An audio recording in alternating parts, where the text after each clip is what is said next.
How to remove reposts on TikTok. Hey everyone and welcome back to our channel. I am Bimo from App Guide. In today's video, I'll show you how you can remove repost on TikTok. So make sure to watch this video till the end. Now let's say that you repost a certain video on TikTok and now you want to undo that repost. There is a specific thing that you can actually do. First, what you have to do is just go ahead and then open up the TikTok application.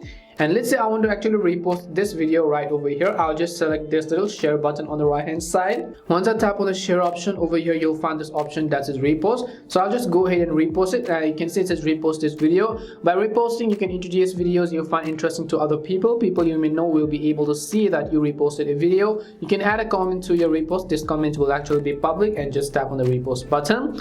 And if you want to undo and remove this repost on TikTok, then you have to simply tap on the same icon again over here, and then go ahead and select the option called remove repost. Now this is one thing to do it right away, but you have to understand that there isn't a definitive section after you repost it to go ahead and find all of your reposted videos. They're going to disappear after they appear on your friend's feed and so on, but there is still something that you can do, and that is to go to your watch history and find that video and then unrepost them in that way. So come to your profile feed over here, tap on the three lines on the top right corner, go to the option called settings and privacy. Here you want to go to the option called watch history. Now here you'll see all of the videos that you have watched. You have to simply select the video that you watched previously over here, and then what you have to do is tap on it and then select the option called undo repost as well. And that's all it takes to remove repost on TikTok. We hope the video was really helpful, and if it did help you, make sure to leave a like and subscribe to our channel. And if you have any more questions, make sure to also leave them down. Thank you very much for watching, and see you soon in our next video.